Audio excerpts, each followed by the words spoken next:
this will allow people to come into the room. So good morning, everybody. Thank you for joining us. I'm Franklin Escobedo. I'm the Community Services Director here at the Larkspur Library, and we'd like to welcome you to our garden talk this morning.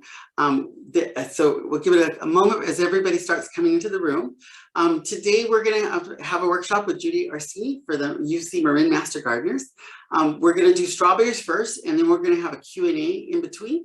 And then we'll do blueberries, and then we'll have a Q&A after that one as well. So we're asking that you use the Q&A box to ask your questions, but you can also use the chat, and I'll try to go back and forth between the two of them, and we'll get all your questions answered. So again, I'd like to welcome you and thank you for joining us this morning. I'm Franklin Escobedo. I'm the Community Services Director here at the Larkspur Library and Larkspur Recreation.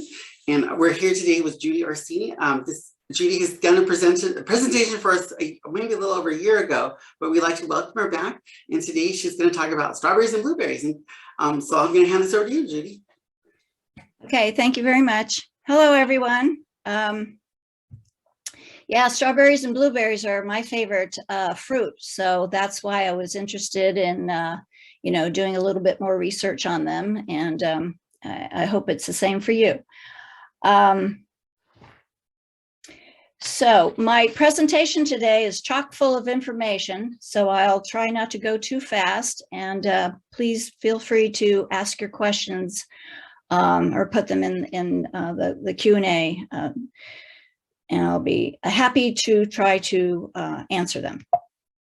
All right, let's see, how do I move forward here? It's not working. You try your arrow key on your keyboard, and that should move it. There you go. Okay.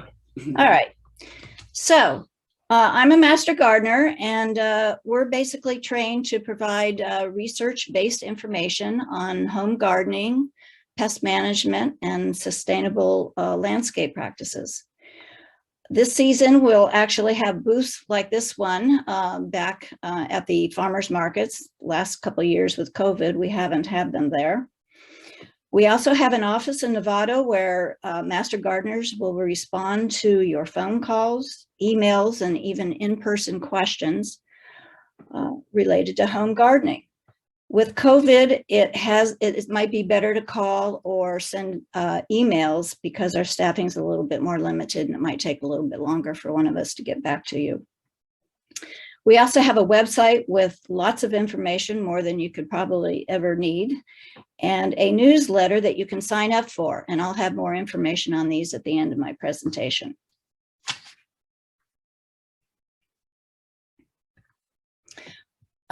Christmas was just a couple of months ago, so I wanted to throw this in. I think this is a really cute idea. And we will move on. So bear with me.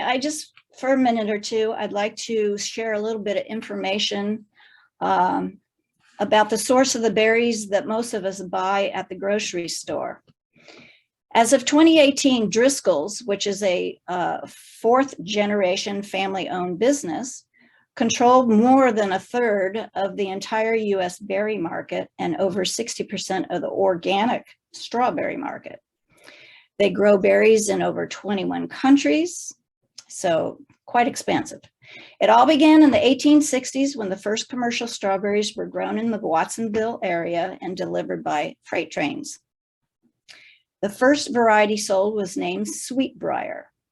In the 1940s, the Strawberry Institute was formed to research and breed superior varieties. And about 10 years later, the Driscoll Strawberry Association was incorporated and patented the very first variety, which was bred to extend the season and the shipping distance. These two groups merged and 30 years later expanded to outside the US and introduced blackberries, blueberries, and golden raspberries. Cuttings are grown in a germ-free greenhouse, then planted in fields, and after several years, the seedlings are harvested, packed, and shipped to coolers to keep them in hibernation until independent farmers pick them up to plant. Strawberries take 30 days to mature from flower to fruit and are planted annually. New cultivars are constantly being developed based more for berry color, shape, and firmness, and not so much flavor. Prices have risen dramatically due primarily to a decline in immigration and minimum wage and overtime laws. So if you are a true berry lover like myself, I highly encourage you to try growing your own. So there are 3 cultivars of strawberries plus natives that you actually may find growing in your own garden, and which are eaten primarily by Europeans more so than Americans because they are smaller and have less commercial value. Each cultivar has a different time and duration of fruiting as implied by some of the names. Day neutrals are sometimes referred to as ever-bearing because they produce fruit throughout the growing season.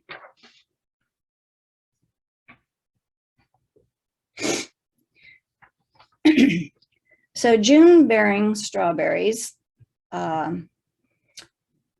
are referred to as short day because they can be grown during the winter in places like California and Florida. They are the most common. They bear one bountiful fruit of a large fruit early in the summer. The crop occurs generally over, excuse me, over several weeks in May into June, more historically in June, and hence the name. Varieties are classified as early season, mid-season, or late season.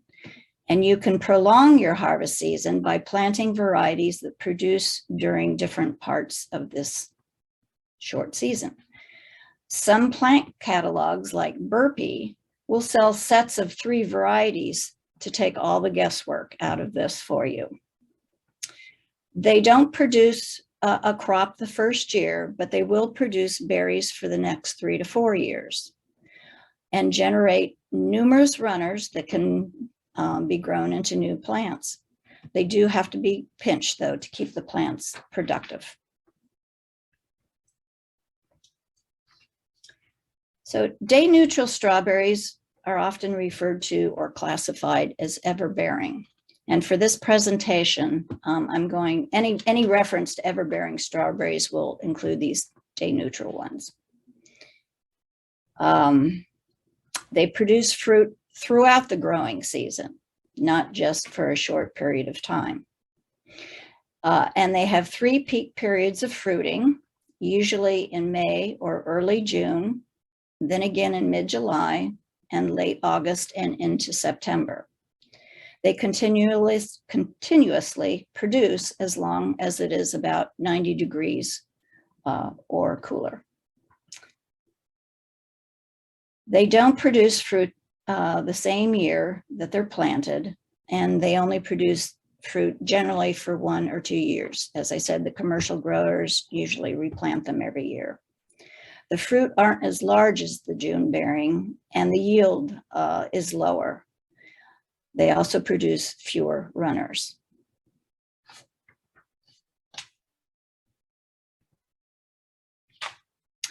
So the ever-bearing plants produce berries in the late spring through fall, as I said. They have more modest-sized crops than the June bearing, but they can start producing as soon as there are about 12 hours of daylight. The ever-bearing lack the productivity and the quality of the day neutrals, and old cultivars are not as widely as available. And then there are the Alpine ones, as I mentioned. They're small but tasty berries that produce most of the summer. They're much more tolerant of light shade and have ornamental value, but aren't commercially grown. I will mention, though, that Territorial Seed Company sells an Italian Alpine variety with numerous miniature flavorful berries that can be planted in rock gardens and pots. And they also have a variety called the Rainbow Treasure that has multiple hued blooms that are, suitable for hanging baskets, in case you want to grow them for their looks. So companies are constantly breeding new varieties. This is just a sampling of some, and not all of these will necessarily be available in your local nursery. Early, mid-season, and late varieties are are shown here. So if you want to have, a longer supply of the June bearing varieties, then select plants from each of these categories.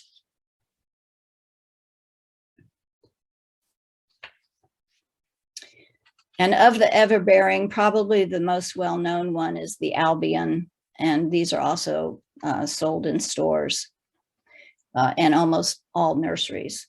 And it's kind of interesting looking at the names of a lot of these. You can tell that they've, been bred here in California, down by Salinas. So the important thing to remember is to grow strawberries in the right place, under the right conditions. You want to avoid planting them where potatoes, tomatoes, eggplants, and peppers have been grown. These particular plants all belong to the same family, Solanaceae, which are highly susceptible to a fungus called verticillium wilt. Many cultivars are resistant to it, but none are fully immune to it. So I'll talk more later about diseases and pests. And you don't want to plant them where strawberries have been grown for more than several years for basically the same reason. It could be virus in the soil. You want to avoid former lawns as there may be grubs, and of course, avoid sites that are dominated with seeds and weeds. If you have a place that's like that, you can try solarizing. That's where you lay down clear plastic during the hot months to try to kill what's ever in the soil.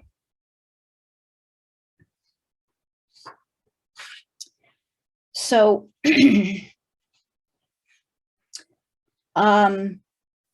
strawberry plants need at least 8 to 10 hours of direct sunlight. And if you have to choose between mostly morning or mostly afternoon light, locate the plants where the morning light will quickly dry off the plants to avoid developing diseases. You can plant them on a general slope. That would provide better air circulation, but of course, most of us just grow them in our gardens that are generally flat. But it is important to have some deep, fertile, sandy soils with good drainage and organic matter. You can prepare the beds by digging in 1 inch of compost and 5 pounds of bone meal per 100 square feet of garden space. And if you're planting them in pots, mix in about 1/4 cup of a complete fertilizer for each plant. The soil pH can range from about 5 to 7.5, but something in between is best. And our soils tend to be at the higher range, 6, 6.5. But strawberries have shallow roots, so you only need a soil depth of about 6 to 8 inches.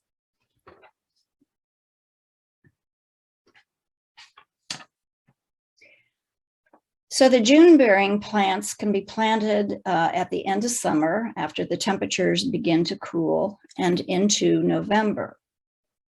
But you don't want to plant them when the soils are saturated with winter rains, although that really hasn't been a problem around here for quite some time.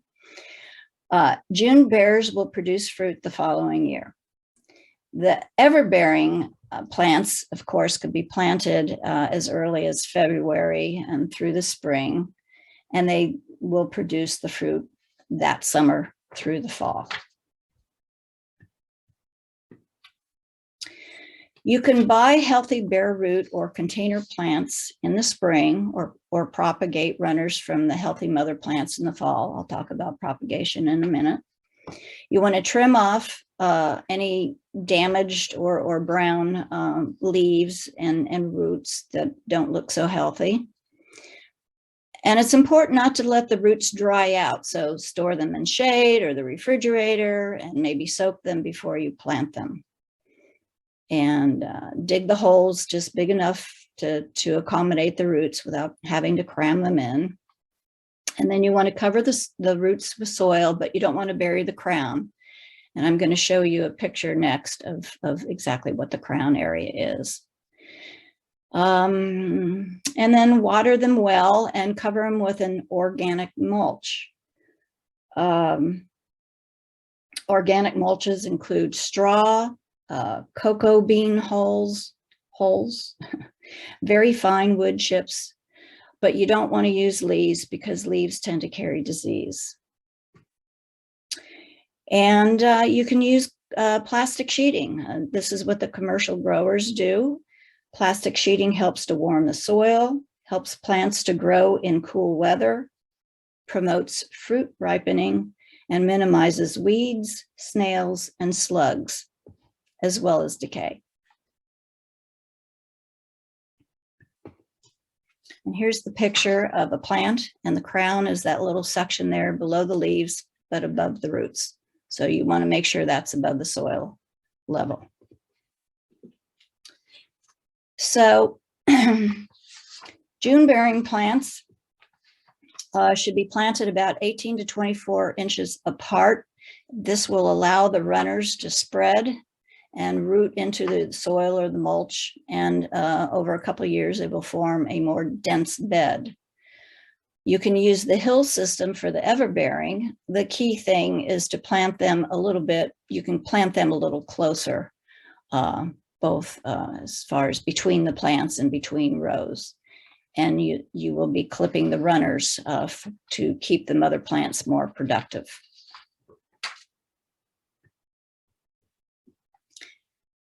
You can also, in addition to growing them in your garden, you can plant them in raised beds. If you do that, you can plant them a little closer together. In containers, containers are best to use if your soils are poor, if your space or sun is limited, or if slugs are a problem.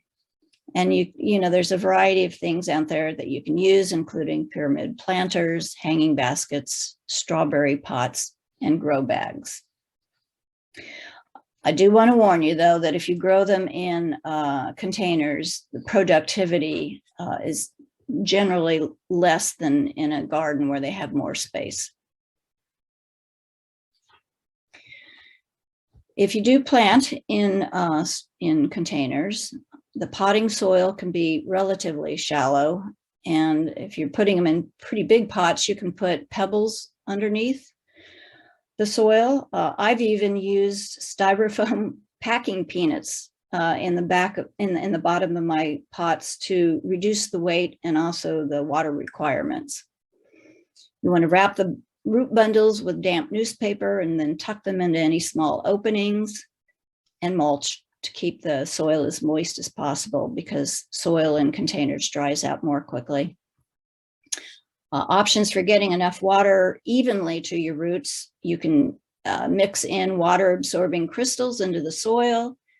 Some people insert perforated pipes down the middle, or you can place a perforated jug on top and let the water slowly leak in. The important thing is to feed monthly during the growing season with a diluted, balanced fertilizer.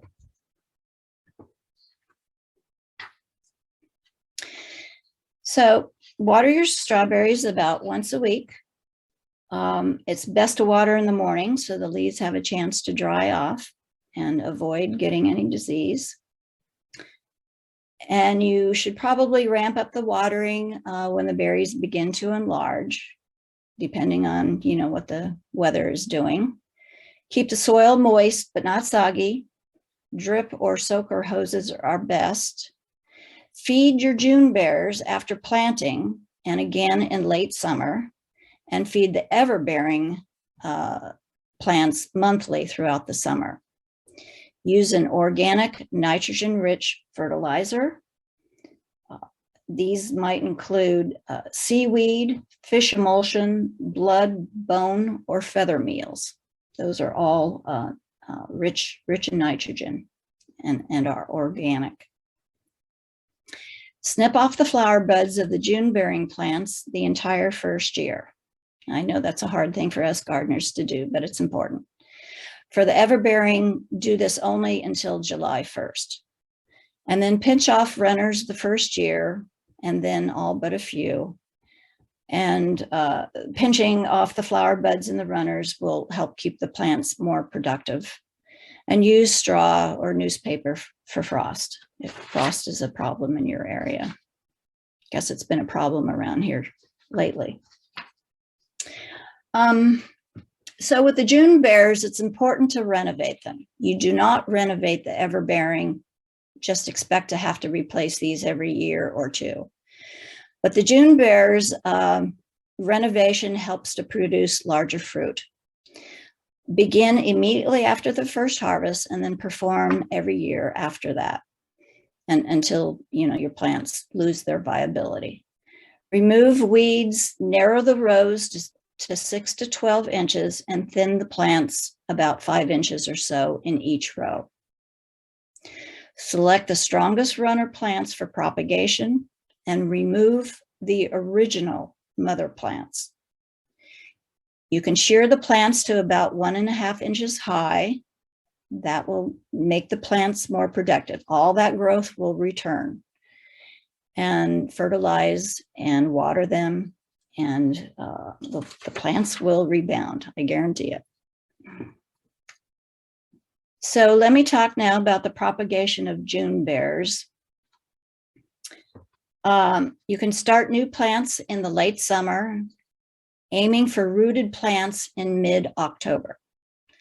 Now, this is an option using pots, but you can sink small pots into the soil under the runners and then weight them down or peg them down so the plantlet rests on the soil that's in the pot. Then you can cut off the runners and the runners extending from the plantlets. And then once rooted, you sever the mother plant and you can lift the pot out. Using pots helps to protect the roots when you're ready to remove the plantlets from the garden.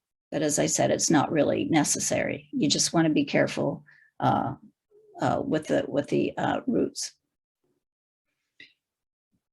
So it takes generally 4 to 6 weeks for the runners to fully root.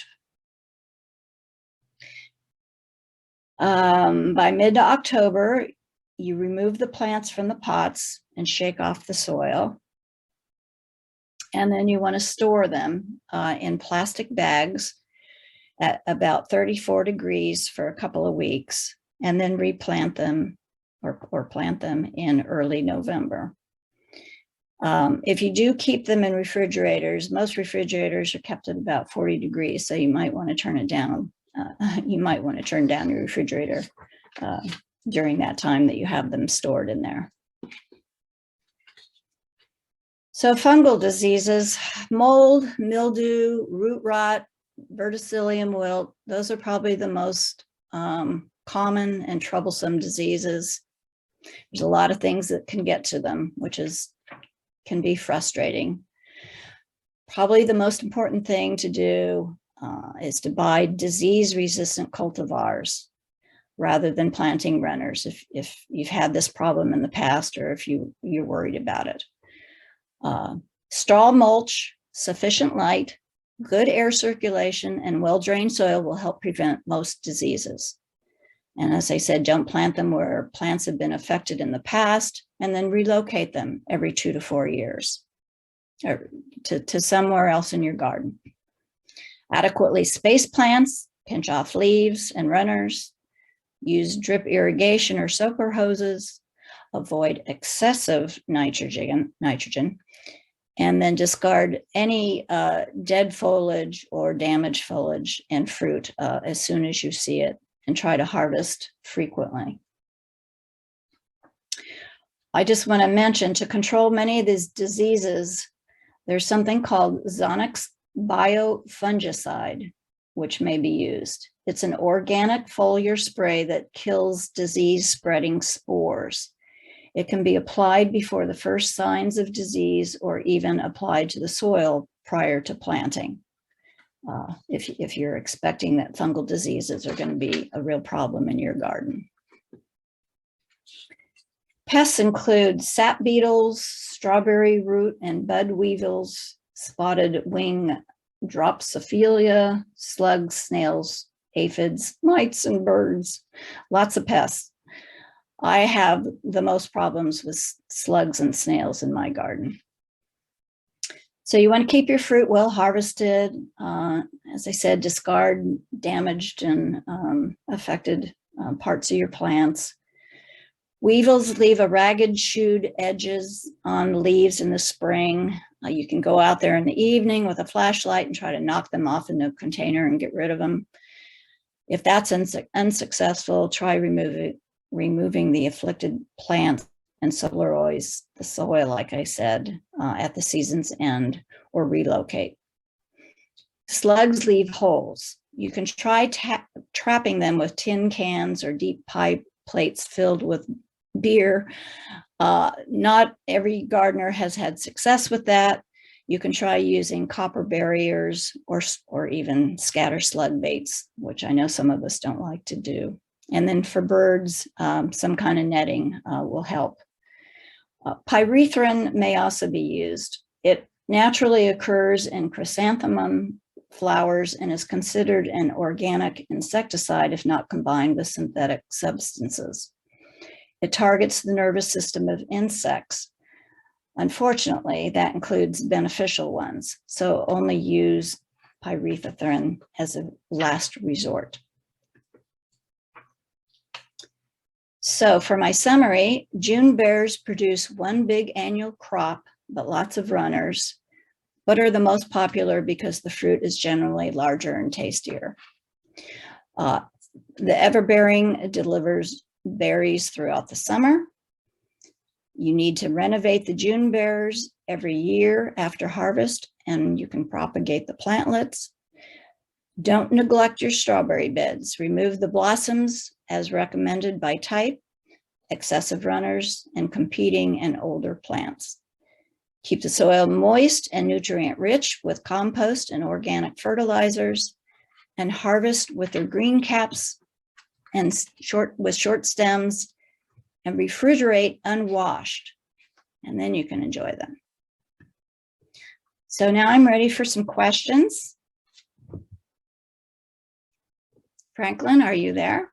Yeah, so if you have questions, put them in the chat or the Q&A. Someone asked, why don't we plant in individual holes or mounds? Why don't they plant? Yeah, why don't we plant in an individual holes or mounds? That's what the question. Oh yeah, no, you can plant them in individual holes. Oh, and mounds. That's fine. You can do that. Mm-hmm. And then somebody's having really great luck with theirs. Crystal in Mill Valley, she's had frost, but she has strawberries year round on her bush. So, and I prefer the seascape, but couldn't find them locally a few years ago. She's strawberries as old as 4 and 5 years old too, pre-COVID. Oh, good for you. You have a green thumb. Yeah. So is there anybody else have any more questions? I mean, just type them into the chat box or in the Q&A, either one, and I can relay them to Judy. I realized, so I had a hanging strawberry plant on my balcony, and it's like, I should have put newspaper, so I'll go back and do that today to help retain the water inside the pot, so. Yeah. Yeah, in the summertime, the pots can dry out and you need to water them almost every single day, which then drains the soil of nutrients, which is why it's really important to fertilize them on a regular basis with a complete balanced fertilizer. So, and someone's asking, what does pinching mean?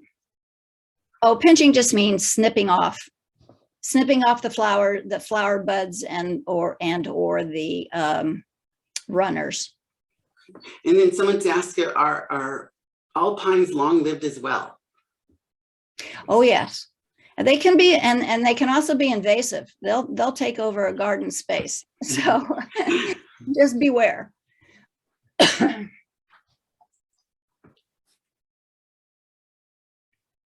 then someone had another question. Any suggestion on growing strawberries from seeds? Whew, that would be challenging. I'm sure that it can be done. In the beginning, when I was talking about how Driscoll's does it, there's a lot involved. It's not an easy process, and it's a lengthy process, takes a couple seasons. So I don't really advise it. Much easier to just grow them from either plantlets or, get them at the store, at the nursery. Okay, well, it looks like there's no more questions, so we'll move on to blueberries, yeah? Okay, all right, well, that's great. So let me get myself off my screen. Blueberries.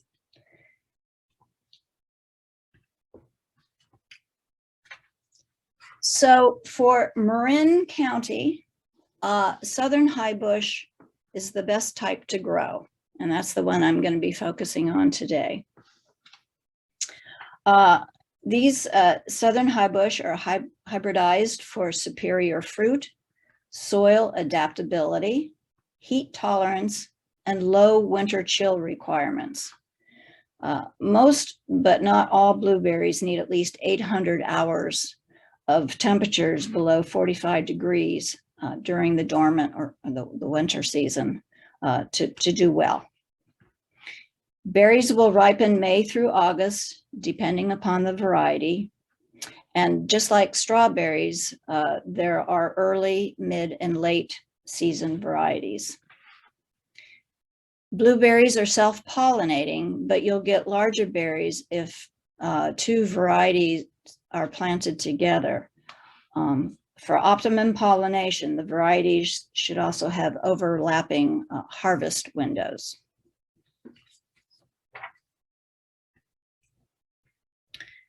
So here are a variety of varieties.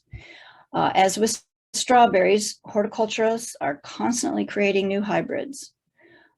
In fact, I noticed, I first put this presentation together a couple of years ago, and I noticed that none of these were listed in this year's catalog that I consulted, except for Blue Crop, which is one of the leading commercial varieties in North America. They even breed varieties like pink popcorn that, yes, have pink berries. So if you want to have some fun growing some different types of varieties, check some of the catalogs. So just to let you know, some of the other types are called Northern High Bush, Low Bush, Half High, and Rabbit Eye. I'm not going to spend any time describing these. These varieties are suited more for the colder climates in the northern United States. And the first three types reflect the ultimate size of the plants. And Rabbit Eye is a very old cultivar.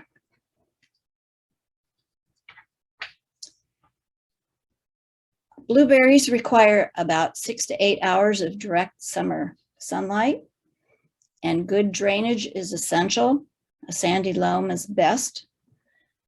And if you're, the soils around here are full of clay. So if you don't want to go about trying to fix your soils, you can consider, putting them in a raised bed or planting them on mounds with good soil. They need acidic soil with a pH ranging from 3 to 8 to 5.5. Organic matter, you need to have about 20% of your soil with organic matter, and that will help improve the acidity of the soil as well as providing nutrients.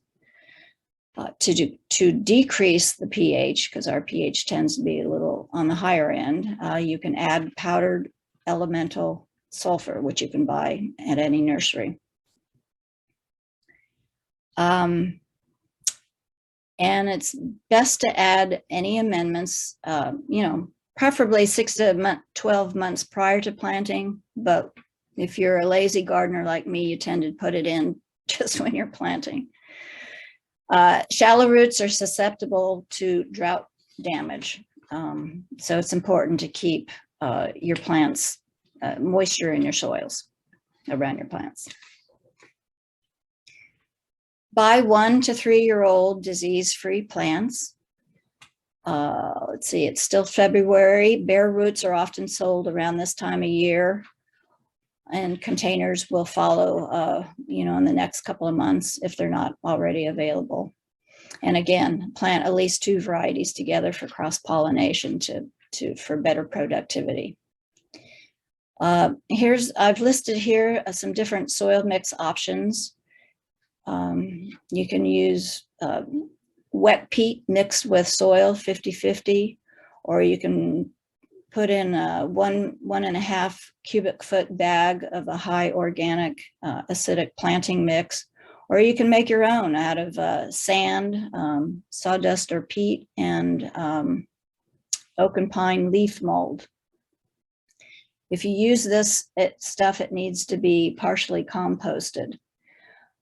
And you can also use coconut coir with gypsum and sulfur added to acidify the soil. So there's different alternatives for improving your soil. So after you've planted,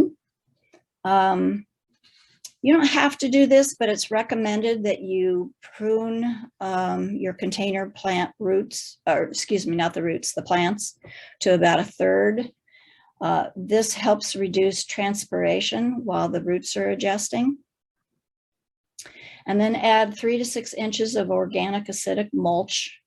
Again, some kind of rotted sawdust or peat, oak leaves, pine needles, bark, spent hops, even coffee grounds. And then about a month later, in early June, add 1 ounce of acidic fertilizer in a ring about 1 foot away from your plant, from the center of your plant. And avoid nitrate fertilizers because they promote green growth, not fruit production.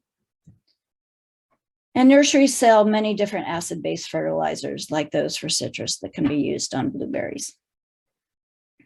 And then water evenly, about 1 inch per week. And then you may need to water a little bit more when the berries are starting to be produced.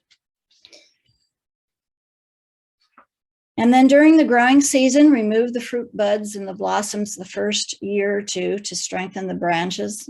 Again, that's a hard thing to do as a gardener, but it will help improve your productivity. Keep the plants weed-free, fertilize twice during the growing season, early in the spring, and then about a month later. Increase the fertilizer application rate to about 1 ounce per year of age until the plant is about 8 years old.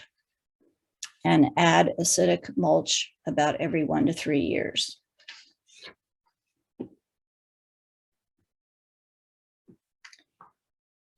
Blueberries will reach maturity in about 5 to 6 seasons. So after 5 years, you can begin to prune on an annual basis early in the spring. Prune out the older canes and smaller, weaker branches, about 20% per year. Ideally, 20% of the canes should be about less than 1 inch in diameter at the base, 20% greater than 2 inches, and the rest of them somewhere in between. My plants probably don't get as much sun as they should, and so my plant stems or canes seem to be a little bit smaller. So I haven't been doing as much pruning as what's been recommended here. But pruning does help to improve the air circulation and increases the size of the fruit. And then after about 5 years, the plant should have about 15 to 20 healthy canes. And I know I've been asked this before, some plants can live to be 15 years or longer. So blueberries will live a long time. Blueberries have a number of diseases and pests. You want to be sure to ensure that you have good drainage. That's probably the very most important thing. You can use sulfur sprays and also avoid high nitrogen fertilizers. As I said, prune to improve air circulation. Remove any affected leaves and canes and dead ones. You can control aphids, thrips, leafhoppers, and nematodes with a product called clandestine. Clandestine is an organic pesticide that's composed of ground crab and shrimp shells mixed with urea into granular pellets. It acts as a growth stimulator for good soil organisms. So it makes the plants healthier to help fight off these pests.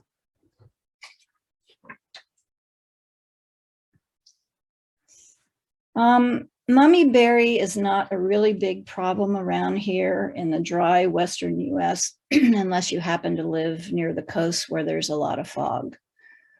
It's a fungus disease. The signs are the shoots will wilt and turn brown and die, and then a light colored mold may cover some of the blighted tissue. And then the fruit will turn kind of pinkish, shrivel up and fall off. This generally occurs, though, only when you have 6 to 12 hours of leaf wetness and cooler weather.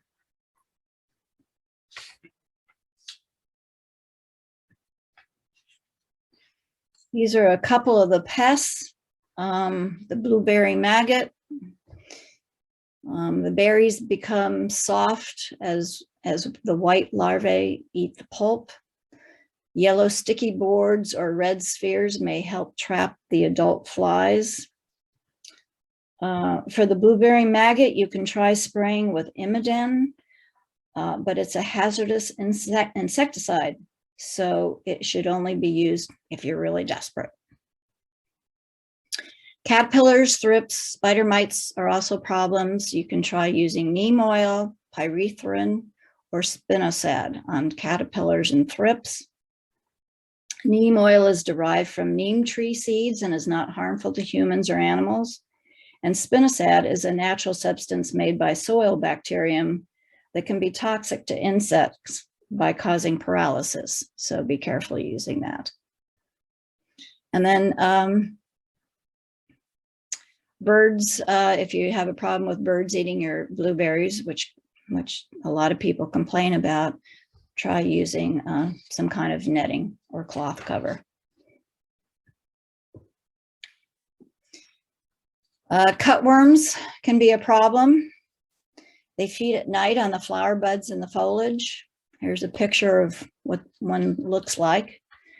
Look for them in the soil at the base of the plants. New plants can be partly protected with cardboard or plastic collars set about 3 inches deep in the soil. If you're interested in propagating your blueberries, there's 2 ways of doing it. One way is in the early spring, cut 4-inch long canes from the past season's growth close to the bottom with only leaf buds, and then top cut right above the leaf bud and bottom right below a leaf bud. Stick in a rooting medium of half sand, half peat, with only the top bud exposed, and cover with clear plastic. You want to open it up every once in a while, and just helps to keep the soil moist, and then don't disturb until spring. Or a simpler method might be to just build a 1 foot high, 3 square foot frame, excuse me, around each bush and fill with peat and rotted sawdust and mound up around the canes, and then cut the canes below the new roots and plant elsewhere.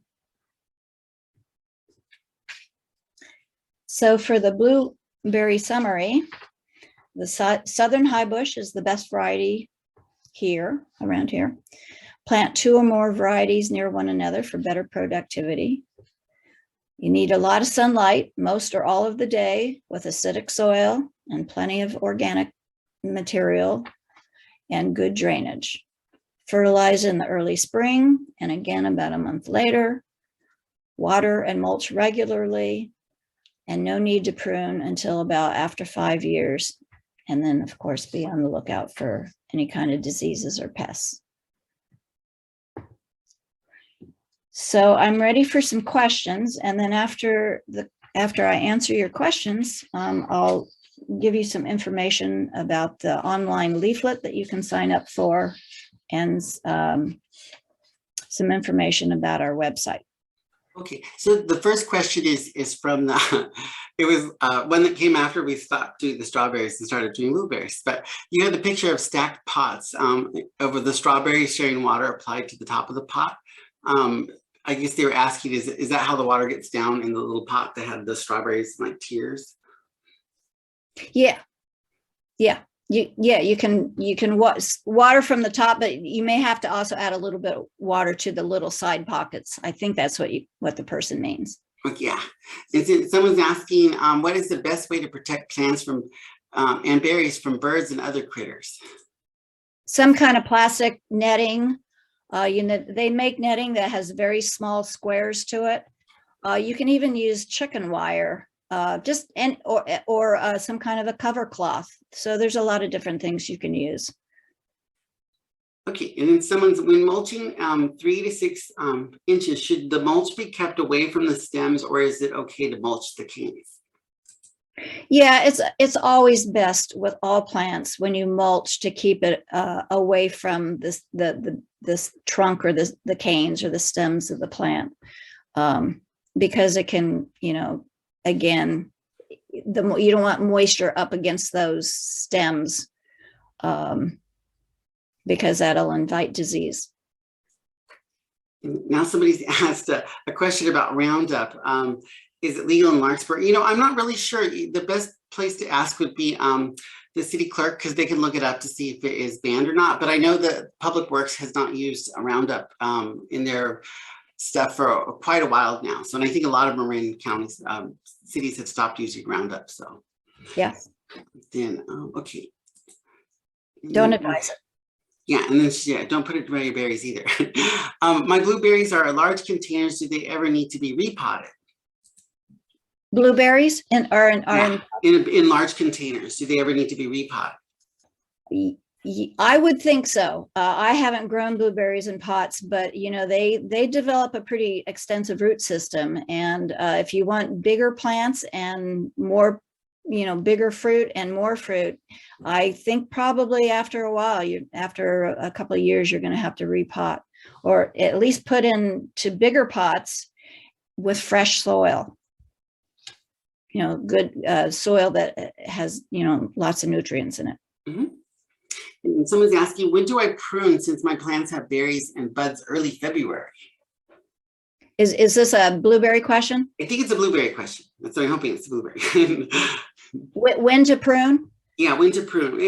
But the plants may have berries and buds early February. So it's doing really well, it sounds like. Yeah, I've already pruned mine. So late winter is the best time to prune them. Okay. And, or, do it now. Yeah. And then, someone had used chicken wires and then it got caught in the clothing ears and keeps the birds out. But the bird netting does more harm to the birds and other critters than get caught in. I guess someone's had some experience with some of the different kinds of wires to protect the stuff. So it's not really a question to see. Okay. And then which varieties have the largest berries? So I guess they're talking about the blueberries now. So.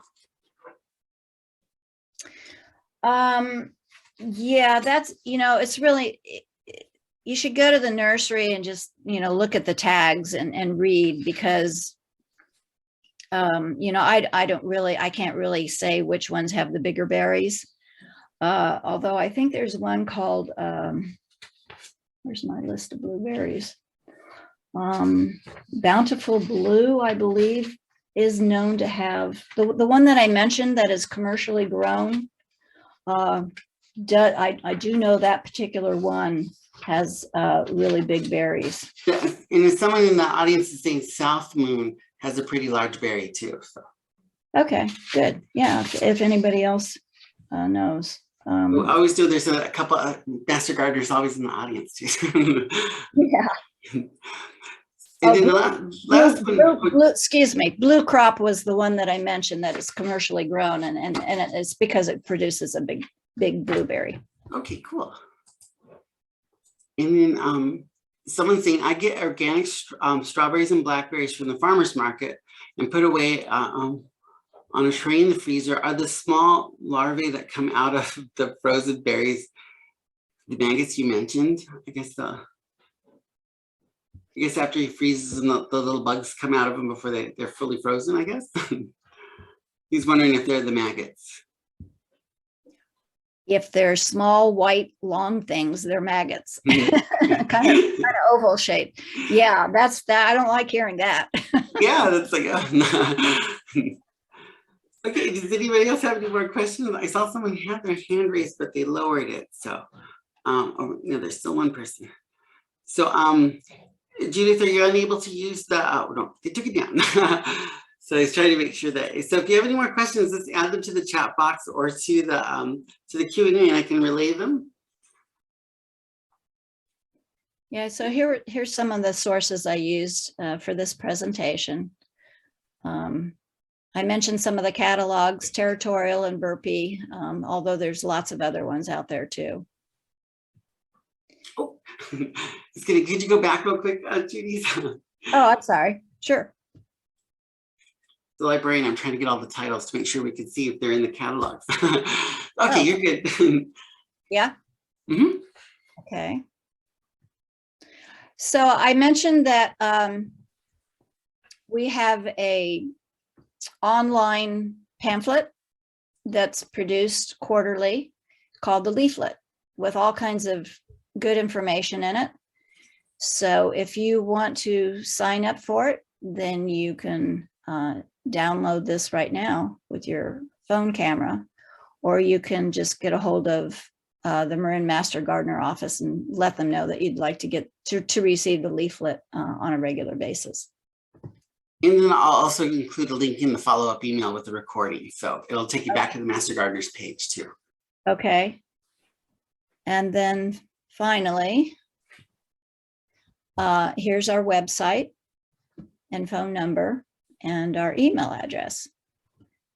And, you know, if you have a problem with any of your plants, you can, best thing to do really is to take a picture of the problem. If it's a big plant, take a close up and then a photo from a distance and send those in to us by email and, you know, ask for help. And we will get back to you as soon as we can. We also provide garden walks for anybody who isn't aware of that. It's a program that we do in conjunction with the Marin Municipal Water District. And you can have 2 gardeners come out to your home for about an hour and walk around your yard with you to answer your questions. We do check your water pressure and just make sure you don't have any water leaks, and kind of check out your irrigation system a little bit and provide any advice you'd like. People are saying thank you, Judy. So thank you again for joining us and sharing this wonderful stuff with us. I hope we will all get some great blueberries and strawberries this year. I do too. So let's hope for rain. Yeah, we're hoping for more rain so we can get more fruits. And so, you guys have a great day and thank you for joining us. And just keep an eye on your email. We'll send a follow-up in a while. So thank you, Judy. You have a great afternoon, everybody. Okay. Thanks, Franklin. Bye. Bye-bye.